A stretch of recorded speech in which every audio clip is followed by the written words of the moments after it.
নমস্কার বন্ধুরা, সুতৃষ্ণাস ফ্যামিলি কিচেনে আপনাদের সবাইকে স্বাগতম। আজকে আমি আপনাদের জন্য যে রেসিপিটি নিয়ে এসেছি সেটি যদি আপনাদের ভালো লেগে থাকে তাহলে অবশ্যই লাইক শেয়ার করে দেবেন। আর যদি চ্যানেলে নতুন বন্ধু হয়ে থাকে তাহলে প্লিজ চ্যানেলটি সাবস্ক্রাইব করে পাশে থাকবেন। তাহলে চলুন আজকের রেসিপি শুরু করা যাক।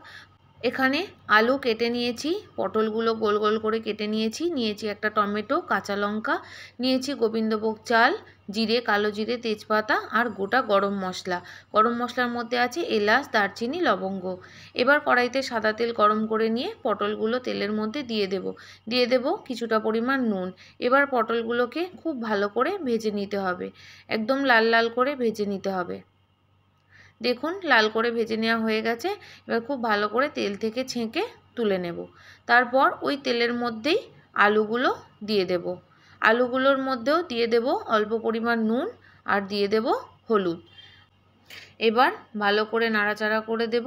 তারপর আলুগুলোকে বেশ লাল লাল করে ভেজে নেব। গ্যাসের ফ্লেমটা আস্তে করে দিয়ে কিছুক্ষণের জন্য আলুটা ঢাকনা দিয়ে দেব। ঢাকনাটা দিয়ে দিলে আলুটা তাড়াতাড়ি সেদ্ধ হয়ে গিয়ে ভাজাটা ভালো হবে। ভালো করে আলুগুলো ভেজে নেওয়া হয়ে গেলে আলুগুলোকেও তেল থেকে ছেঁকে তুলে নেব। তারপর ওই তেলের মধ্যে ফোড়ন দিয়ে দেব গোটা গরম মশলা, তেজপাতা, জিরে, কালো জিরে। ফোড়নটা একটু নাড়াচাড়া করে নিয়ে গোবিন্দভোগ চালটা ধুয়ে রেখেছিলাম সেটা দিয়ে দিয়েছি। এবার খুব ভালো করে গোবিন্দভোগ চালটা ভেজে নিতে হবে যাতে একদম ঝুরঝুরে হয়ে যায় সেরকমভাবে। তারপর দিয়ে দেব ভেজে রাখা আলু, টমেটো, কাঁচা লঙ্কা, ধনে জিরের গুঁড়ো আর হলুদ। দিয়ে দেব সামান্য জল।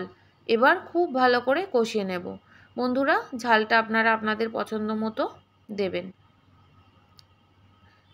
দেখুন খুব ভালো করে কষিয়ে নেওয়া হয়ে গেলে এর মধ্যে দিয়ে দেব ভেজে রাখা পটলগুলো দিয়ে সমস্ত কিছু আবারও বেশ খানিকক্ষণ সময় নিয়ে ভেজে নিতে হবে।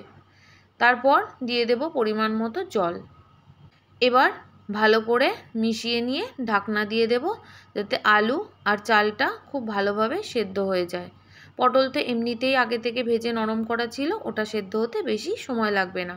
এবার ঢাকনা খুলে একটু নাড়াচাড়া করে দেখব আলুটা সেদ্ধ হয়ে গেছে কিনা। আলু চাল দুটোই সেদ্ধ হয়ে গেছে। এবার গ্যাসের ফ্লেমটা বাড়িয়ে দিয়ে খুব ভালো করে মিশিয়ে নিয়ে নাড়াচাড়া করে দিয়ে দেব স্বাদ মতো চিনি, দিয়ে দেব কিছুটা গরম মশলার গুঁড়ো। আবারও বেশ ভালো করে নাড়াচাড়া করে নেব। যখন একটু মাখো মাখো হয়ে যাবে তারপর গ্যাসের ফ্লেমটা বন্ধ করে নামিয়ে নেব। বন্ধুরা, তৈরি হয়ে গেল দারুণ স্বাদের পটলের মুড়িঘণ্ট। বন্ধুরা, আপনারা অবশ্যই একবার ট্রাই করবেন আর রেসিপিটা কেমন হয়েছে অবশ্যই কমেন্টে জানাবেন।